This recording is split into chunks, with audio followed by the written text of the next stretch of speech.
Bonjour et bienvenue sur le site du podcast Histoire en série, créé et animé par Nicolas Charles et Johan Chanoir. Au programme, une analyse des séries d'hier, d'aujourd'hui et de demain par les spécialistes des questions mobilisées par nos shows préférés.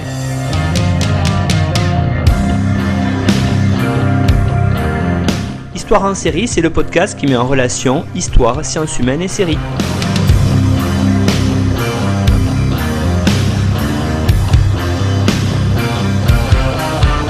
Bonjour à tous, bienvenue dans Histoire en série où aujourd'hui je reçois Claire Ancordoki. Bonjour Claire.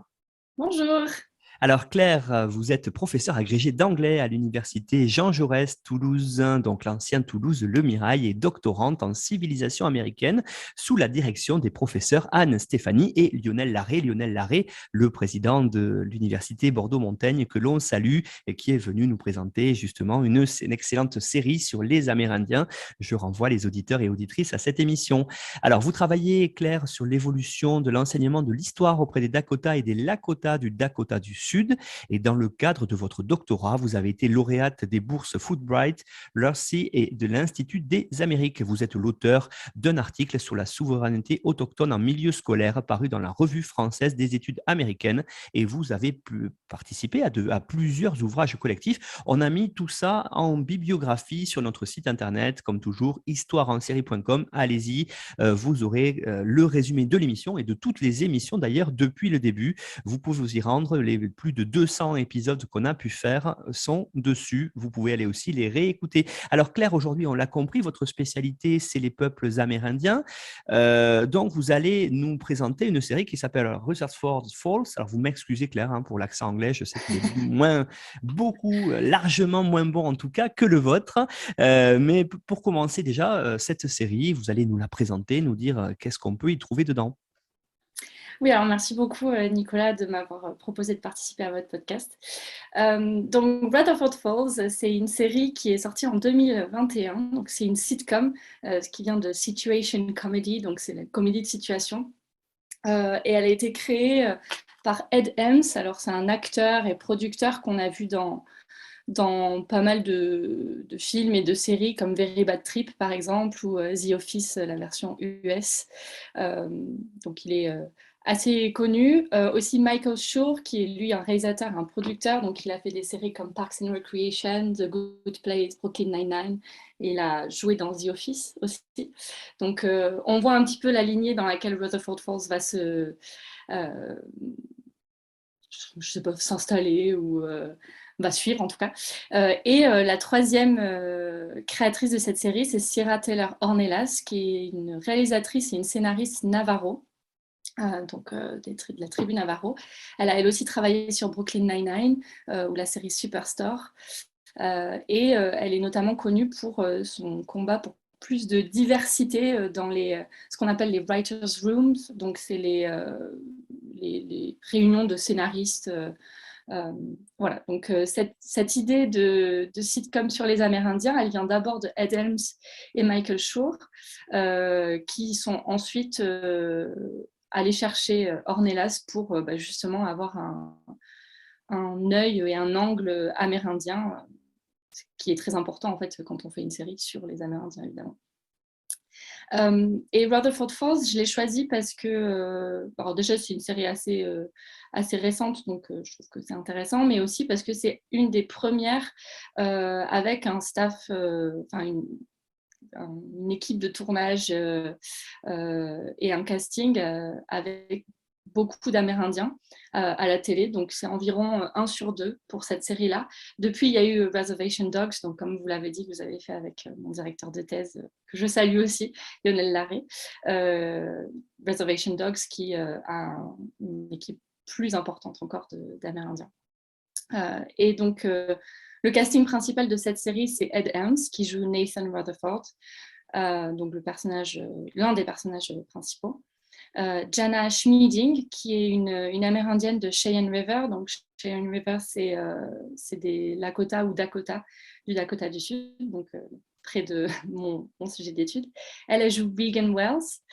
Il y a ensuite Michael Grey Eyes, qui est un Première Nation du Canada, donc de la nation Muskegee Cree. Lui joue Terry Thomas, le gérant du casino. Et enfin, il y a Jessie Lee qui joue Bobby Young, l'assistante de Ed Helms. Claire, merci pour cette présentation de la série. Alors peut-être maintenant pour les auditeurs et les auditrices, est-ce que vous pourriez en faire rapidement le synopsis de cette sitcom? Vous l'avez dit, on en avait parlé avec Lionel Larrey, des séries sur les Amérindiens, avec des Amérindiens au casting. Il n'y en a pas beaucoup. Vous avez parlé de Reservation Dogs et on en a parlé avec Lionel.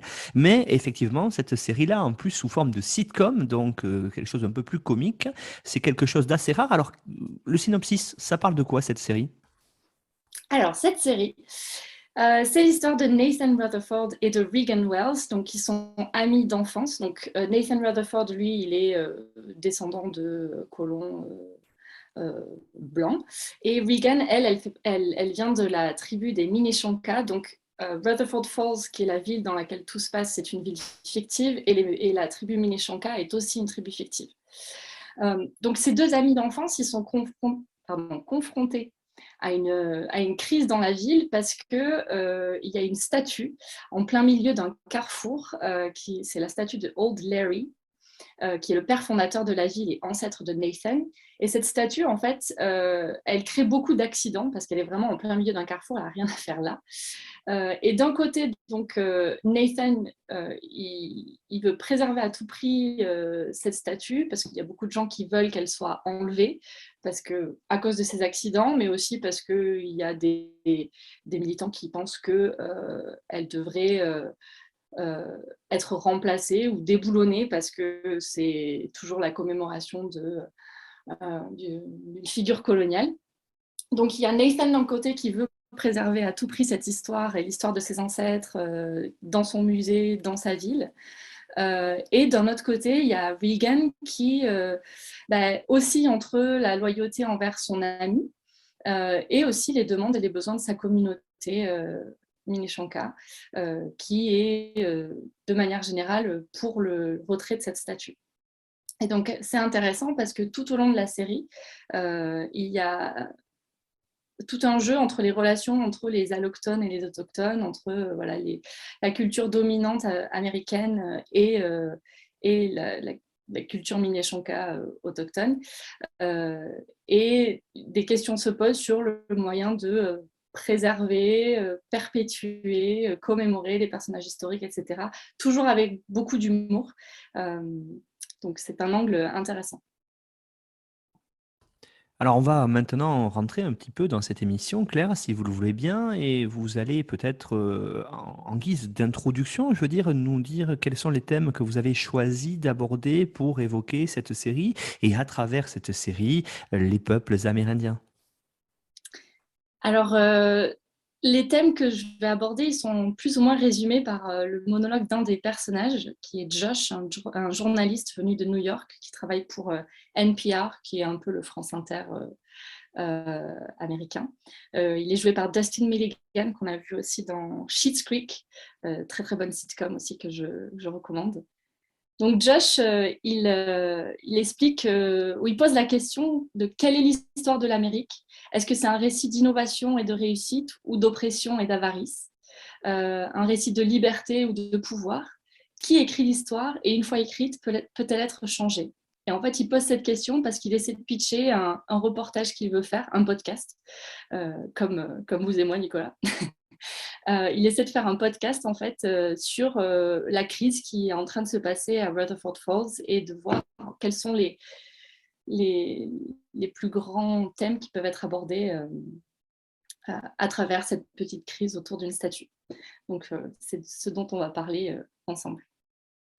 Oui, c'est très intéressant, Claire, effectivement, parce que ces thèmes-là, on va voir qu'il y a effectivement dans la série, et ça, c'est aussi une partie de votre travail, dans votre thèse, il y a des tensions véritablement entre le récit historique dominant, l'histoire qu'on a de ces peuples amérindiens, et puis des histoires alternatives qui viennent s'entremêler, s'entrefiler tout au long de la série. Ça, c'est très intéressant. Alors, qu'est-ce qu'on peut dire là-dessus véritablement? Alors d'un côté, en fait, on a nos deux personnages principaux, en fait, ils représentent ces tensions, je trouve. D'un côté, on a Nathan Rutherford qui, lui, il est passionné d'histoire, entre guillemets, à la papa. Donc, c'est plus l'histoire, les grands exploits des grands hommes. Voilà, donc les exploits de ses ancêtres. Et face à lui, il y a Regan Wells qui dit très justement dans la série à un moment que l'histoire autochtone, c'est la plus grande histoire jamais racontée, the greatest history never told. Et donc, du coup, tout au long de la série, on va voir comment ces deux histoires se confrontent et comment des personnes qui vivent aujourd'hui, en fait, avec le passé, avec d'un côté un traumatisme historique et d'un autre, voilà, un passé plus ou moins glorieux, euh, se font face, en fait. Alors, pour commencer, peut-être Claire, justement, hein, vous avez parlé de Nathan, de cette histoire. Quelle est l'histoire que lui, il raconte? Parce que, vous l'avez dit, il est à la fois passionné d'histoire, hein, donc vous l'avez dit, une histoire comme on faisait il y a, on va dire, quelques années, en tout cas, cette histoire connue du grand public, cette histoire des grands hommes, hein, cette histoire, on dirait, par le haut. Or, depuis, et je pense que vous en parlez régulièrement dans votre thèse, on est plutôt hein, sur une histoire par le bas des peuples, mais là, alors, cette histoire-là, vue des grands hommes, comment est-ce que justement cette série montre les grands hommes amérindiens qui ont bâti plus ou moins cette nation-là? Alors, l'histoire que Nathan il raconte, donc c'est l'histoire qu'on va retrouver dans les manuels scolaires, enfin voilà, dans l'histoire qu'on apprend à l'école. Et en grande partie encore aujourd'hui, c'est le cas dans beaucoup d'écoles. En tout cas, pour mon terrain qui est le Dakota du Sud, c'est le cas. C'est l'histoire donc avec les aventures des pionniers américains, les anecdotes héroïques de George Washington, de Thomas Jefferson, voilà, de tous ces grands hommes. Et en fait, la façon dont c'est abordé dans la série, c'est très intéressant parce que c'est tourné en dérision. Et Nathan, qui lui est captivé par ces anecdotes, en fait, bah, quand il les raconte dans son musée, c'est des anecdotes complètement ridicules. Dans l'épisode 1, par exemple, donc lui, il fait la visite guidée de son musée, qui est le musée de la ville, et aussi sa maison. Et il raconte par exemple, alors il est à côté d'une chaise, tout à fait lambda, et il raconte que Teddy Roosevelt, donc ancien président américain, a mangé de la tarte à la rhubarbe dans cette chaise. Donc tout le monde s'en fiche. Et d'ailleurs, les enfants qui sont devant lui, la classe qui est venue visiter le musée à ce moment-là, on voit qu'ils n'ont absolument aucun intérêt pour cette anecdote. Il raconte aussi, même au-delà de raconter, il recrée la fameuse bataille entre son ancêtre, donc Old Larry, et un gang d'opossums lors de l'invasion des opossums de 1787. Donc là encore, en fait, c'est complètement tourné en dérision, ça n'a rien d'héroïque de se battre contre des opossums. Ici, il y a peut-être un tout petit parallèle à faire, et ça c'est sûrement la patte de Michael Schur dans cette série, parce que aussi dans Parks and Recreation, il y a vraiment une obsession pour les opossums. Donc, je ne sais pas si c'est un clin d'œil, mais bon, en tout cas, voilà. Et du coup, Nathan, vraiment, il est dans cette histoire-là, à faire d'événements complètement lambda, des événements héroïques pour montrer une image vraiment très euh, belle et glorieuse de ses ancêtres. Et en fait, ça ressemble beaucoup en fait à la façon dont les manuels d'histoire ont été écrits. Alors, moi, j'étudie des manuels d'histoire datant de 1870 à aujourd'hui. J'essaie de faire un panorama comme ça et je regarde comment les Amérindiens sont représentés dans ces manuels. Et, et dans les anecdotes que présente Nathan ici, je retrouve en fait des choses qu'on trouve dans les manuels de la fin du 19e siècle, quand on parle des aventures de Davy Crockett ou quand on parle des aventures de George Washington, de son enfance, etc. Enfin voilà, c'est vraiment des choses pour essayer de glorifier des personnages comme ça. Et le génie de cette série, c'est que Nathan, il est constamment confronté, à chaque fois qu'il fait cette glorification, il est constamment confronté à d'autres personnages qui lui rappellent que cette histoire, elle est ridicule, ou cette histoire, en tout cas, elle est biaisée, et qu'il existe d'autres angles d'attaque, en fait. Par exemple, il y a son grand frère, qui lui dit, qui lui reproche de ne jamais parler des choses horribles qu'a fait sa famille. Que Nathan, il est toujours en train de parler des choses positives qu'ont fait ses ancêtres, mais jamais des choses vraiment négatives, et il utilise le terme horrible qu'a fait sa famille. Donc, il y a déjà cette confrontation au sein de sa propre famille. Mais dans la série, tout au long de la première et de la seconde saison qui vient à peine de sortir il y a quelques jours, on retrouve toujours cette confrontation, et donc c'est assez intéressant. Comme je le disais, en fait, l'histoire que Nathan raconte, c'est l'histoire qui a été enseignée pendant très très longtemps aux États-Unis, et qui est encore à certains égards le cas.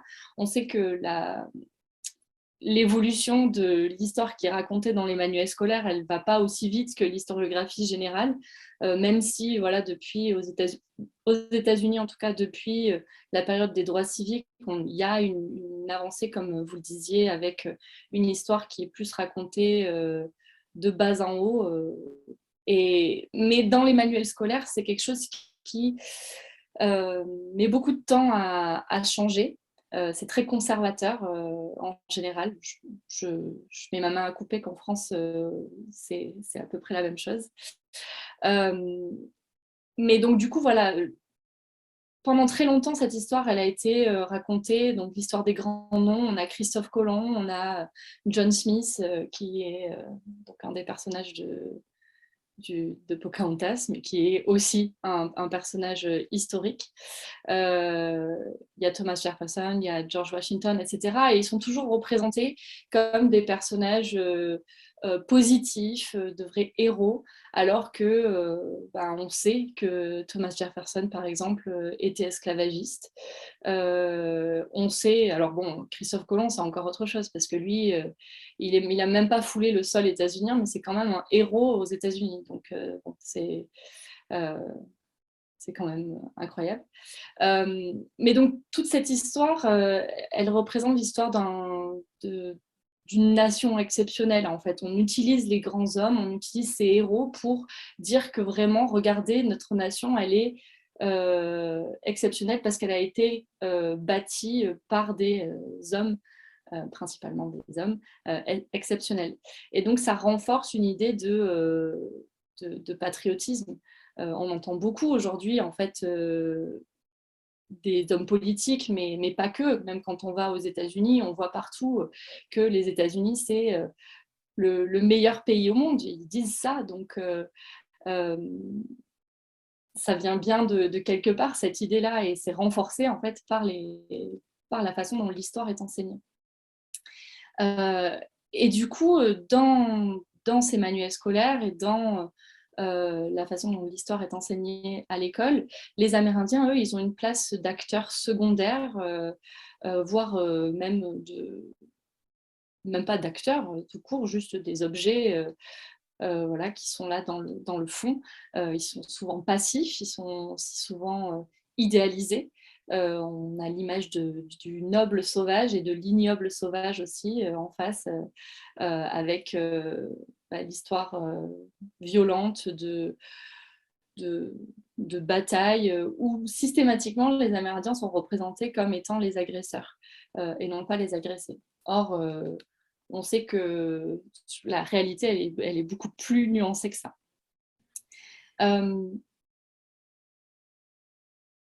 Un exemple frappant de ça dans la série, c'est par exemple quand Nathan il raconte la genèse de la statue de Old Larry. Il explique en fait que cette statue, elle est là pour commémorer des accords qui ont été passés entre les Minneshankas et les colons. Et donc, un accord qui a été signé à l'endroit où la statue est. C'est pour ça qu'il ne veut pas la bouger. Et lors d'une visite guidée du musée, il y a un enfant qui lève la main et qui demande à Nathan pourquoi il n'y a pas de statue de Minneshanka pour commémorer cet accord. Et en fait, Nathan, là, il répond et mal à l'aise, il explique que c'est parce qu'il n'y avait pas assez de bronze. Et comme il n'y avait pas assez de bronze, et bah, du coup, on ne pouvait pas couler la statue des Minneshanka. Et en fait, c'est un trait d'humour ici, mais qui fait référence à beaucoup d'excuses qui ont été servies par le passé, notamment dans l'historiographie. On disait, en fait, il n'y a pas l'angle amérindien parce qu'en fait, il n'y a pas de source, parce qu'ils n'ont pas de tradition écrite, tout s'est passé par l'oral, et pendant très longtemps, les sources orales n'étaient pas considérées comme légitimes pour écrire l'histoire. Et donc, du coup, alors on sait évidemment que c'est faux, qu'il y a une richesse infinie dans les traditions orales amérindiennes. Il y a une richesse infinie aussi dans différentes façons de préserver l'histoire pour les différentes nations amérindiennes aux États-Unis. Les Lakota et les Dakota, par exemple, ils fonctionnent en winter counts, qui étaient en fait des pictogrammes qui conservaient un événement important de l'année. Et donc, du coup, on peut se refaire une chronologie comme ça de l'histoire Dakota ou Lakota en regardant ces winter counts. Je vous invite à taper sur Google Winter Count et regarder un petit peu à quoi ça ressemble. C'est très, très intéressant. Et donc, du coup, voilà, ça, c'est une excuse pour dire, en fait, il n'y avait pas de volonté de conserver cet angle-là, ce regard-là de l'histoire. C'est aussi un clin d'œil à ce pourquoi Sierra Taylor Ornelas se bat, c'est-à-dire plus de diversité dans les réunions de scénaristes, parce que, en fait, souvent on dit il n'y a pas assez de scénaristes amérindiens, il n'y a pas assez d'acteurs amérindiens. C'est pour ça que, bon, par exemple, dans beaucoup des grands westerns que vous avez pu voir, beaucoup des acteurs, en fait, ils sont mexicains, ils ne sont pas amérindiens des États-Unis. Parce qu'il n'y avait pas assez d'eux. Et c'est faux, en fait. On le voit bien justement avec Rutherford Falls, avec Reservation Dogs, que ça existe. Donc voilà, ici, avec juste en disant il n'y avait pas assez de bronze, en fait, on soulève tout un problème d'un manque de volonté de raconter l'histoire d'un autre point de vue. Et et c'est là qu'on pourrait peut-être avoir une petite critique pour cette série, et qu'il y a des gens qui ont critiqué en tout cas la première saison pour ça. Je pense que ça change un petit peu pour la deuxième. C'est que l'histoire de Rutherford Falls, elle se concentre principalement sur Nathan, plus que sur Regan. Voilà, c'est lui c'est sa voix qu'on entend dans le premier épisode. C'est vraiment lui qu'on suit, en tout cas dans la première saison. Et du coup, est-ce que ça recrée pas un petit peu cette dynamique ? Alors, j'y mettrai un petit peu de nuance parce que justement, dans la deuxième saison, ça se concentre plus sur Regan. Donc, voilà, c'était peut-être voulu. Alors, c'est très intéressant cette idée-là parce que vous avez évoqué, et on va y revenir à la fois sur la vision des Amérindiens dans la série et puis sur cette opposition entre comment Nathan et comment Regan voient l'histoire. Alors justement, c'est intéressant ici parce que ce que montre Regan, c'est peut-être une histoire alternative, une histoire qui est peut-être plus près de comment ont vécu ces nations amérindiennes. Et ça montre vraiment que ce sont les préoccupations historiques actuelles. Mm-hmm. Oui, exactement. Donc, comme je disais, en fait, Regan, elle explique dès le premier épisode que, et je crois d'ailleurs que c'est la première scène dans laquelle on la voit et où elle parle, il me semble que c'est ça, où elle dit que l'histoire autochtone, c'est la plus grande histoire jamais racontée. Et je suis assez d'accord. Alors, je suis biaisée parce que, évidemment, c'est mon sujet d'étude. Mais elle a tout à fait raison. Alors, on le voit dans la série. que à un moment donné, elle demande à Nathan pourquoi son histoire à lui, elle serait plus importante que son histoire à elle, notamment quand elle souhaite récupérer des objets mini-Shanka qui sont gardés par la vieille tante de Nathan. Elle souhaite les récupérer pour son musée, entre guillemets, son centre culturel. Il y a cette confrontation où elle dit mais en fait mon histoire aussi elle est valable et mon histoire aussi elle est légitime, et l'histoire de ma nation et l'histoire de mes ancêtres. Et ça c'est un clin d'œil appuyé à justement ce que je disais sur l'absence d'acteurs autochtones dans l'histoire états-unienne, vraiment l'absence de discours alternatifs. Les Amérindiens, ils sont représentés pendant je dirais vraiment les 3/4 du XXe siècle, honnêtement, et bon, bien sûr le XIXe siècle, mais les 3/4 du XXe siècle, dans les manuels scolaires, ils sont représentés en termes de conflits. On utilise alors le mot sauvage, il est utilisé pendant très longtemps, sauvage, primitif,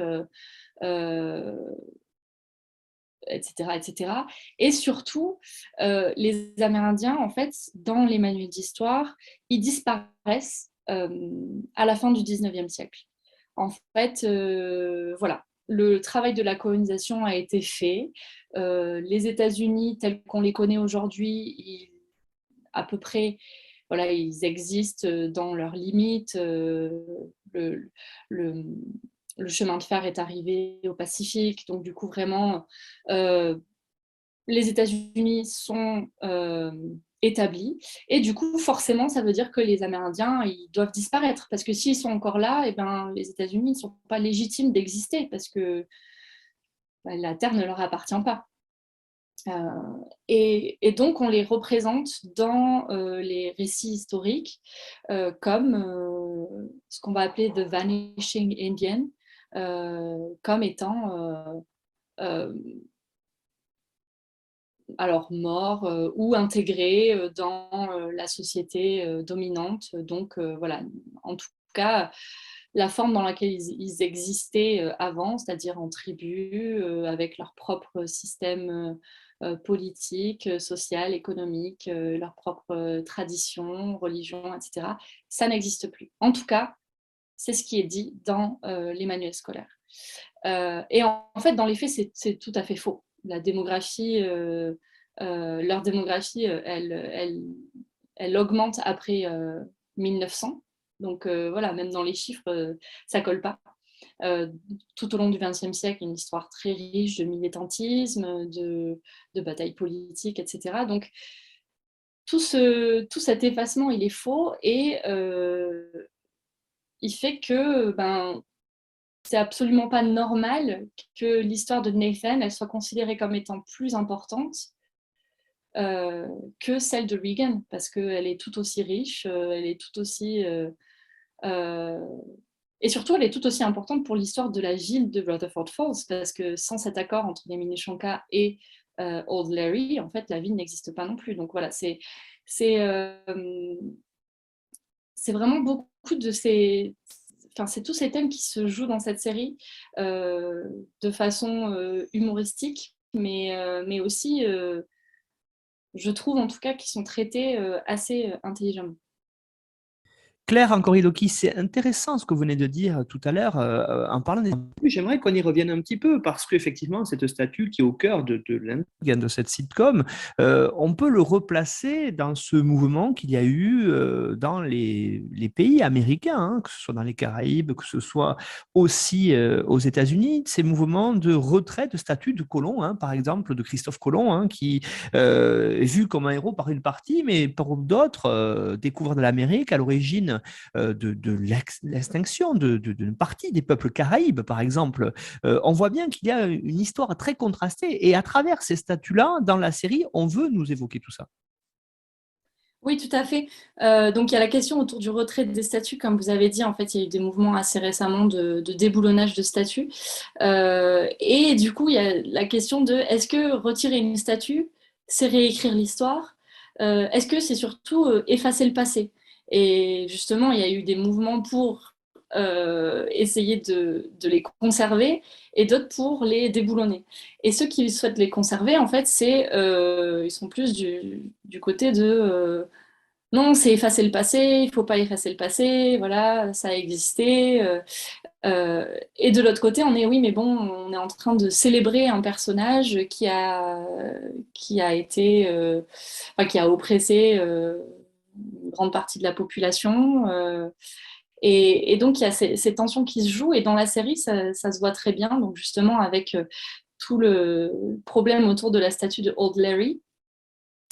Et on touche là à la question de voilà, la différence entre raconter l'histoire et célébrer l'histoire ou célébrer des personnages historiques dans l'espace public.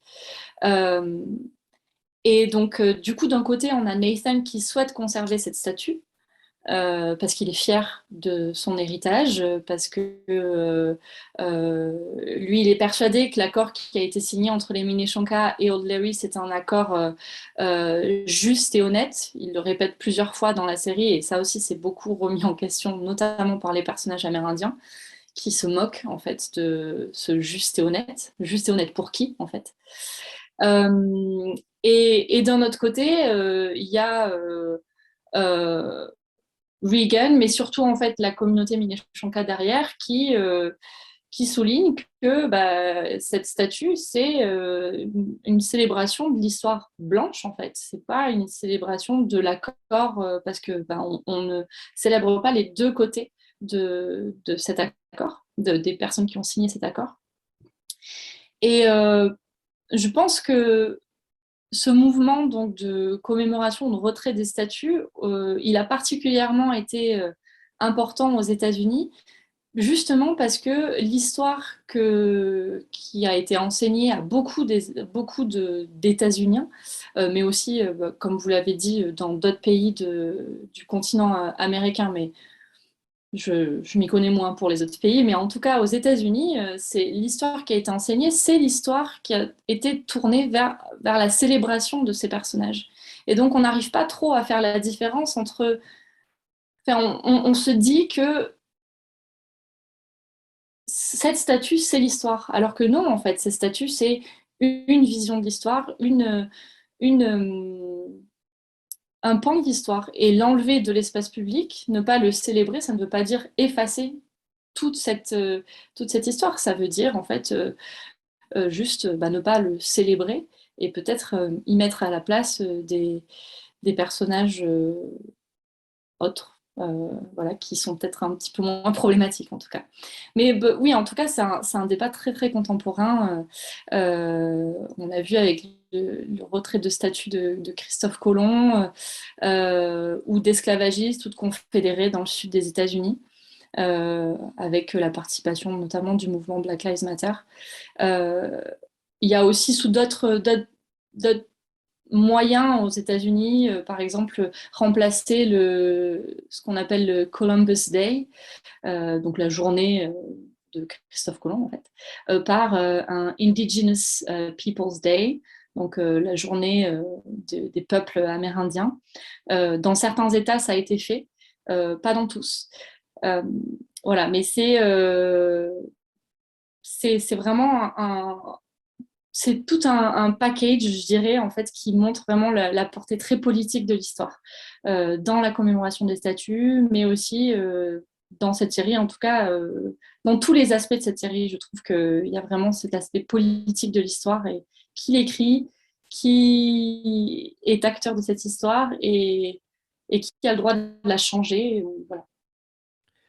Autre thématique qu'on va maintenant aborder dans cette suite de l'émission, Claire, si vous le voulez bien, on l'avait déjà dit avec Lionel Larrey, justement, c'est la représentation des Amérindiens. Alors, des Amérindiens, on va dire d'aujourd'hui, hein, on n'est plus, vous avez évoqué l'histoire des films de western, justement, des années 70, qui avaient une histoire très biaisée. Non, aujourd'hui, on a véritablement, on voit ces peuples-là tels qu'ils vivent. À l'heure actuelle, c'est très intéressant, et ça, dans Rutherford Falls, on le voit relativement bien. Oui, tout à fait. Alors, c'est vrai que c'est très rare d'avoir des séries, mais aussi des films qui sont centrés sur, ou en tout cas des films grand public, je dirais, parce que des films qui sont centrés sur le point de vue amérindien, il en existe, mais c'est plus du cinéma indépendant qui est peut-être un petit peu moins populaire, on va dire, mais très bien, soit dit en passant. Mais donc oui, c'est très rare. On a Reservation Dogs depuis. Il y a aussi, c'est un petit peu traité, en tout cas la vie sur la réserve est un petit peu traité dans la série The Wilds aussi. Et je me souviens voir dans la série Unbreakable Kimmy Schmidt euh, les mentions notamment du changement des mascottes. C'était les Redskins de Washington, en fait, qui ne s'appellent plus comme ça maintenant. Je ne sais pas comment ils s'appellent d'ailleurs, mais voilà. Donc, c'est vrai que c'est des thématiques qui sont très rares dans notre paysage cinématographique ou le paysage cinématographique américain, en tout cas. Et on a plus été habitué à la vision du cow-boy et de l'Indien, euh, ce qui est évidemment pas du tout réaliste. Vous évoquez justement de nombreuses séries là-dessus, ça nous laisse des perspectives, en tout cas de prochaines émissions, que ce soit avec Lunel ou avec vous, qui sont très riches parce qu'effectivement, hein, ces changements de nom, notamment pour les Redskins de Washington, hein, l'équipe de baseball, c'est intéressant et majeur. Alors, pour commencer sur les personnages, peut-être aussi sur le côté amérindien, moi j'aurais aimé que vous nous présentiez peut-être un peu plus en détail Reagan, parce que cette femme, justement, telle qu'on la voit, c'est vraiment quelqu'un qui est une sorte de passerelle, qui est peut-être un lien entre les deux mondes, ne serait-ce que, par exemple, parce que, et c'est plutôt rare d'ailleurs dans les communautés amérindiennes, elle est allée à l'université, et en plus, dans ce qui est aussi, ce qui peut nous paraître, nous, paradoxal, c'est qu'il y a des universités plus ou moins réservées, en tout cas, selon les origines, entre guillemets, on va dire aux États-Unis, elle est allée dans une université blanche. Oui, tout à fait. Alors, Regan, elle a grandi sur la réserve Minneshanka. Mais elle est allée ensuite, donc c'est à Northwestern University, c'est une université blanche plutôt populaire. Alors pas, ça fait pas partie de l'Ivy League comme Harvard, Princeton, etc. Mais bon, c'est une grosse université. Et donc pour faire ça, elle a dû quitter la réserve. Alors comme vous l'avez dit, aux États-Unis, il existe des universités pour certaines communautés, et notamment en fait des universités tribales qui sont sur les réserves. Je pense donc, moi, pour mon terrain d'études au Dakota du Sud, on a Shinteglashka University ou Oglala Lakota College, etc., qui sont des universités qui sont gérées par les tribus. Là, c'est pas le cas, c'est pas ce qu'elle a fait. Elle est allée dans une autre université pour passer. Elle a deux masters, dont un en conservation de musée. Et en fait, Regan, elle est très intéressante parce qu'elle est vraiment entre deux mondes. Elle n'a pas vraiment de succès dans aucun des deux mondes. Elle n'arrive pas dans le monde blanc, entre guillemets, elle n'arrive pas à créer son propre musée, même si elle est surdiplômée, même si elle a toutes les capacités pour le faire. Elle n'y arrive pas, contrairement à Nathan qui, lui, de par sa naissance, en fait, ben, il s'est retrouvé avec un musée entre les mains. C'est littéralement sa maison. Euh, et sur la réserve, en tout cas auprès de sa communauté, elle est constamment moquée ou rejetée par de nombreux membres de sa communauté. Alors la raison qui est donnée, c'est qu'en fait, elle a abandonné son fiancé la veille du mariage, et donc du coup, depuis, tout le monde la déteste. Voilà, mais sa position à Reagan, en fait, elle peut être mise en parallèle avec la situation de nombreux Amérindiens qui ont dû quitter la réserve pour des raisons économiques, pour aller dans une université, voilà, donc qui ont dû quitter leur communauté pour faire des études et qui ensuite reviennent. Et pour certains d'entre eux, c'est pas le cas de tous bien sûr, hein, mais pour certains d'entre eux, se retrouvent plus ou moins aliénés. Alors, c'est vrai aujourd'hui, ça l'a été beaucoup pendant tout le XXe siècle et le XIXe siècle, notamment avec le résultat des pensionnats amérindiens aux États-Unis, alors avec les enfants qui étaient envoyés en dehors de la réserve, qui étaient envoyés pendant 4 ou 5 ans. Potentiellement, ils ne voyaient pas leurs parents ou leur famille ou leur communauté en général pendant tout ce temps. Ils devaient apprendre une autre langue, ils devaient apprendre une autre culture, ils devaient apprendre... ils étaient habillés différemment, etc., etc. Et quand ils étaient renvoyés à la fin de leurs études sur la réserve, en fait, ils étaient complètement perdus parce qu'ils ne parlaient plus la langue de leur communauté. Et en même temps, ils étaient rejetés par la société blanche. Donc du coup, voilà, il y a un petit peu de ça aussi dans cette série. C'est Reagan qui essaie de se trouver une place entre les deux, qui essaie d'allier les deux mondes.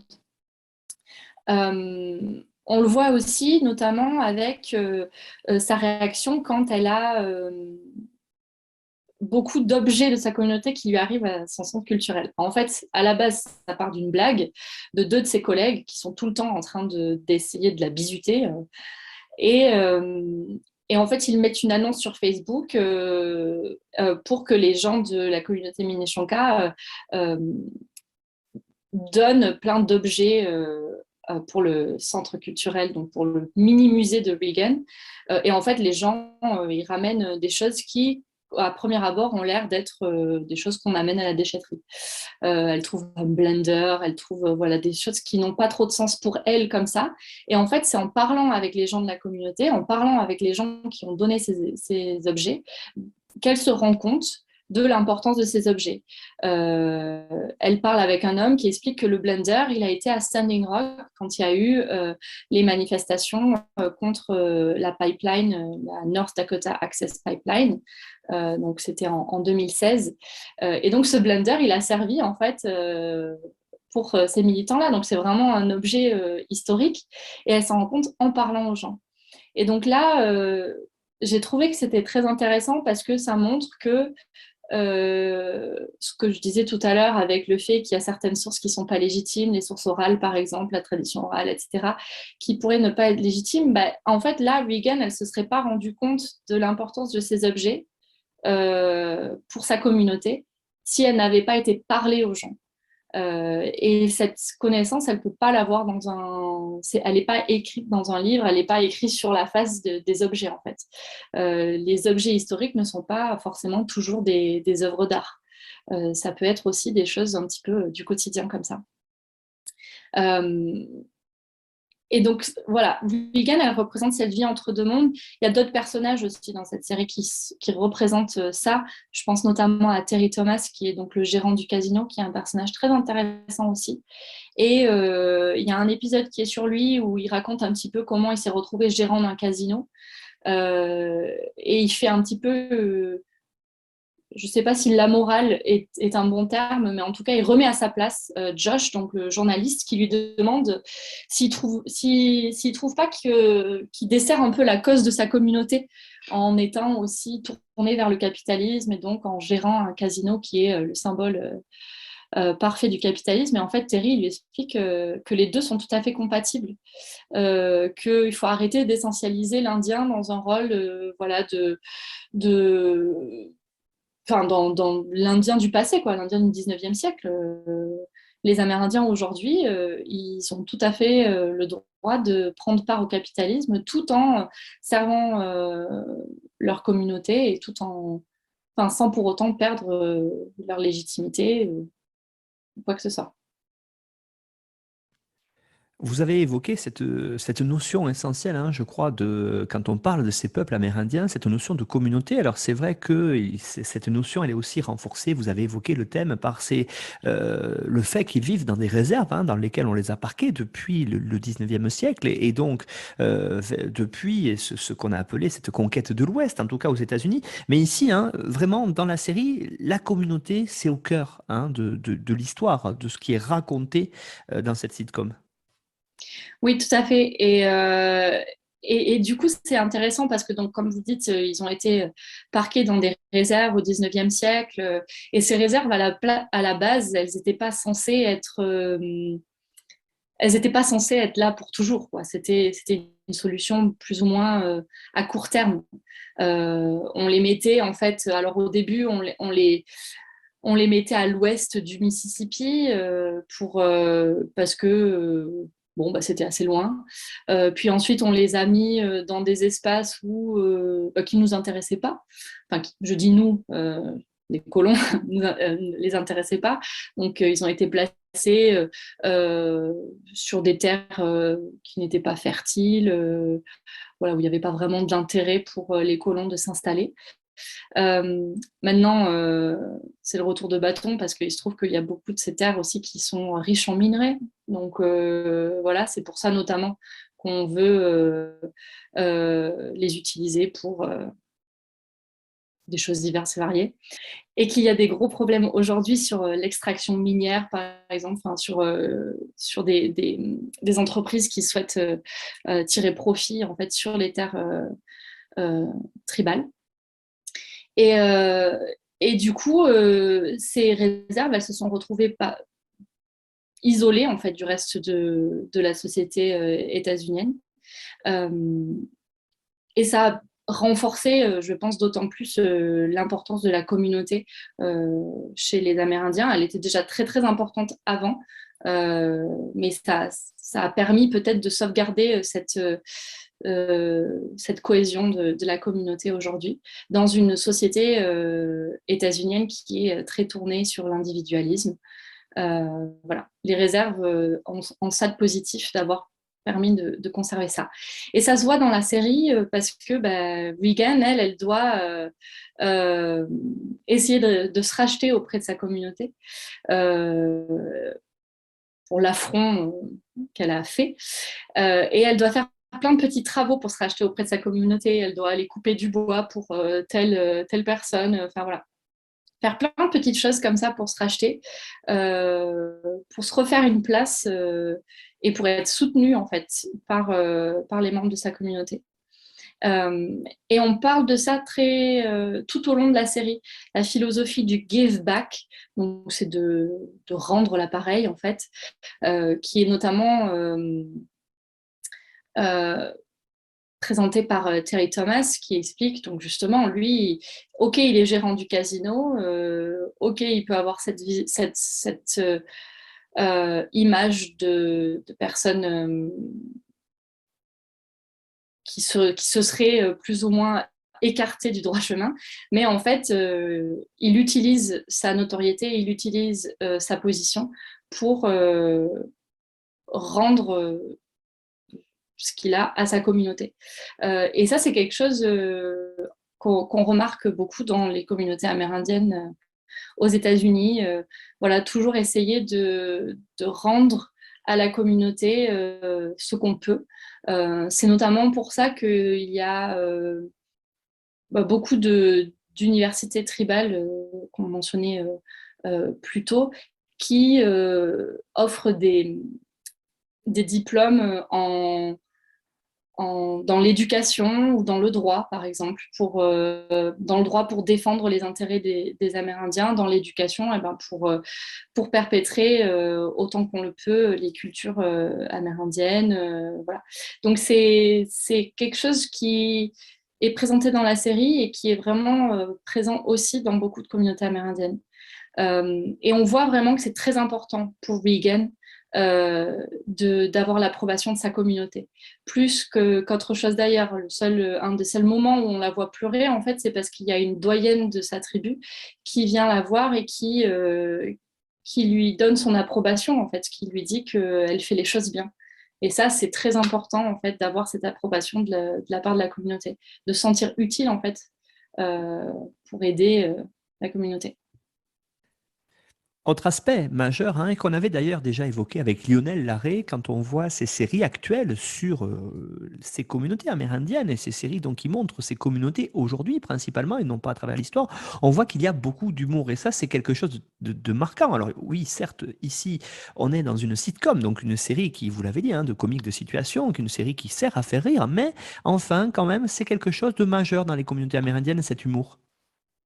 Ouais, et ça va vraiment à l'encontre de l'image qui a été présentée dans les manuels d'histoire, l'image du noble sauvage qui est très euh, stoïque. En fait, ça m'a frappé notamment les, au, cette année, j'ai passé quelques mois dans le Dakota du Sud et j'ai rencontré notamment des descendants d'un personnage influent des communautés Lakota et qui expliquait que voilà, euh, son ancêtre, il était représenté toujours comme étant très stoïque, voilà, un guerrier noble, etc. Et en fait, il racontait une blague que son ancêtre racontait régulièrement en disant en fait, voilà, on n'est pas des monolithes.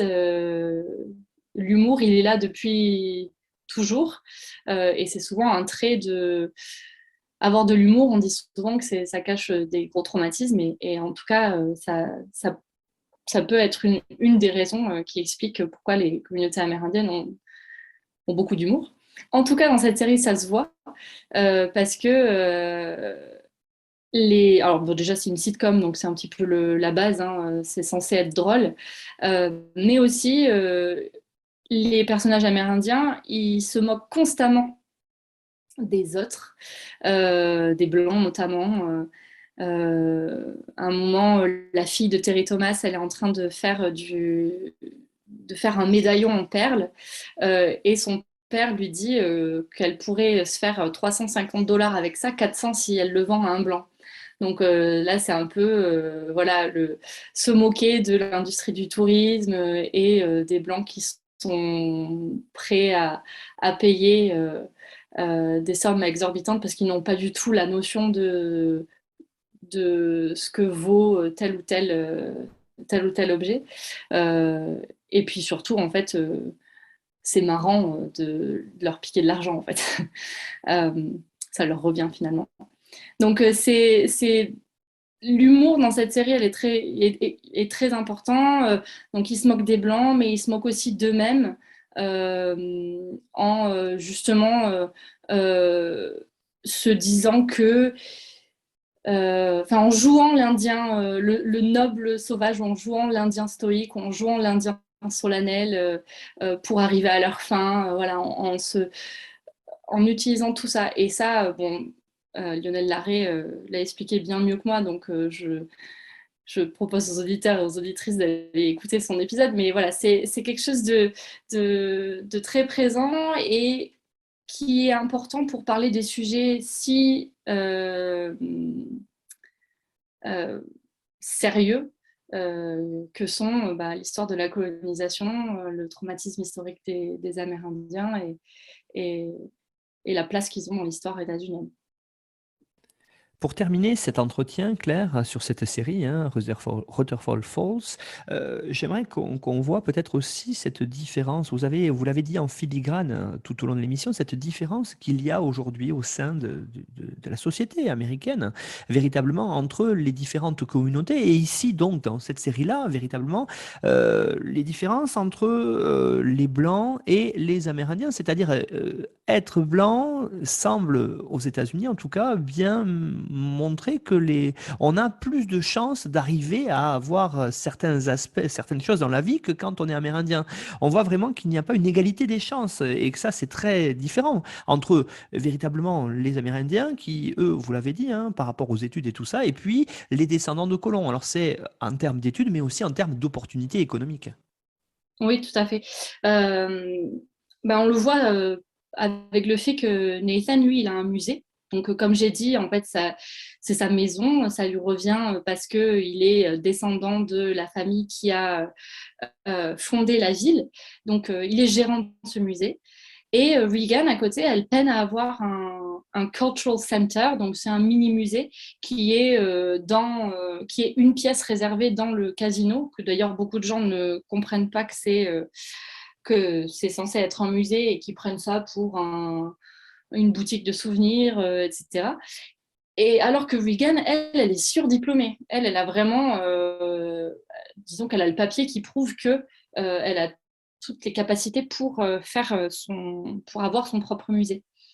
Euh, Et donc, du coup, là, on voit cette différence. Et d'ailleurs, à un moment, elle lui dit, Regan dit à Nathan que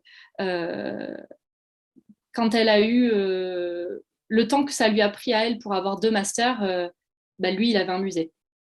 Alors que, bon, normalement, elle aurait dû avoir un musée après ses 2 masters, et lui, bah, pas forcément, enfin, il n'est pas qualifié pour ça.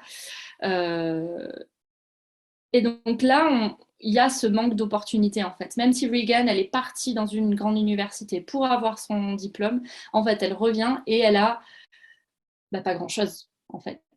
Et elle peine à trouver des fonds pour son musée. Elle tente, tout le long de la première saison, elle tente d'avoir des fonds pour avoir son musée. Elle veut récupérer des objets. Elle veut récupérer, par exemple, les objets qui sont gardés par la tante de Nathan.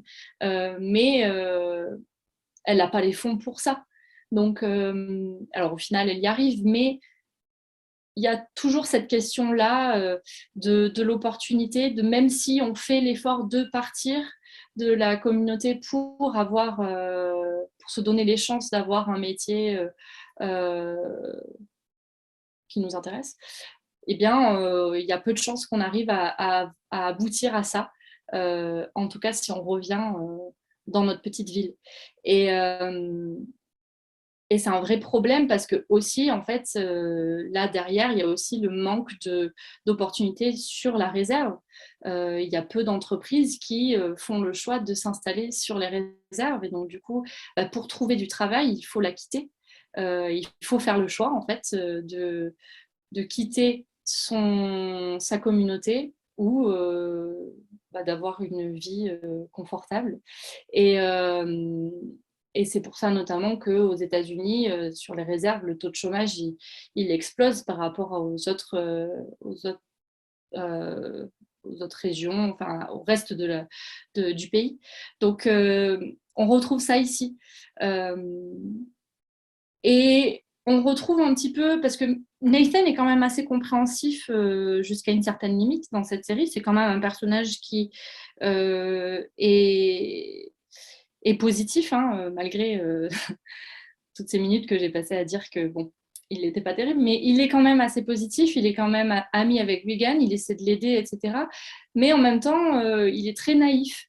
Quand on lui pose justement la question sur le manque de statut d'Emile Shonka, il dit que pour en savoir plus, il faut aller voir au Cultural Center, sachant très bien que le Cultural Center n'a pas de ressources pour présenter des documents et des objets qui aient une valeur vraiment historique. Donc voilà, budget différent, opportunités différentes en fait.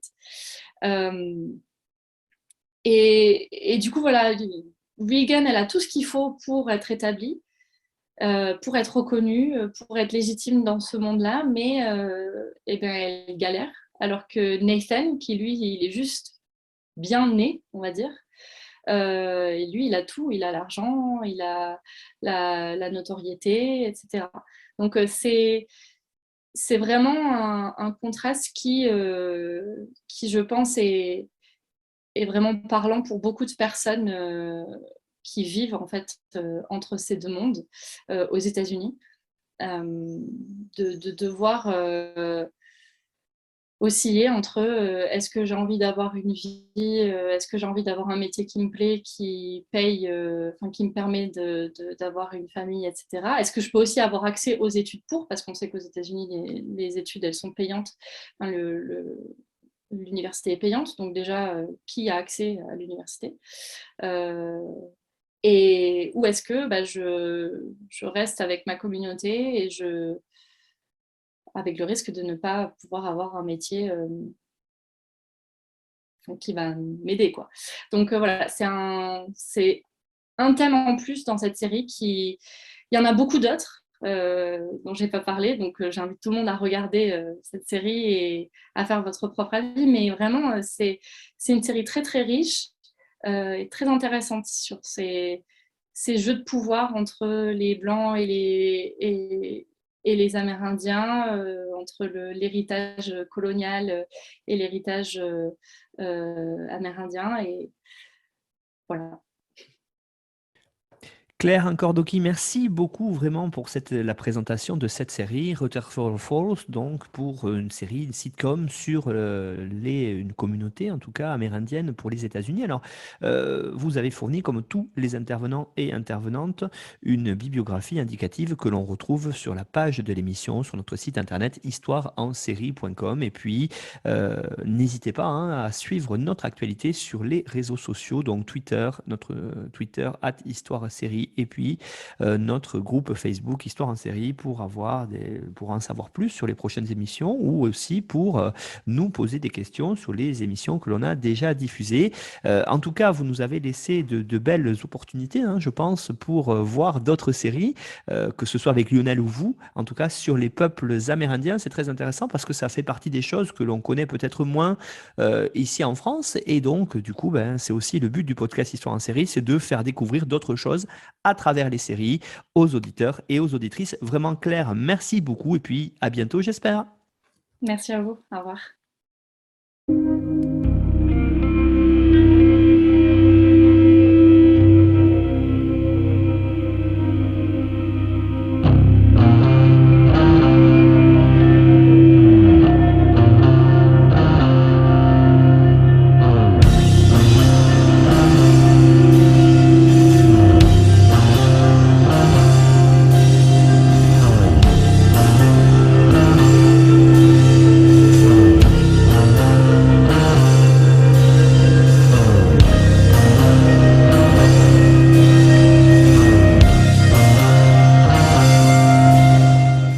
Retrouvez-nous sur Twitter @Histoire en série pour connaître le programme à venir ainsi que des conseils bibliographiques.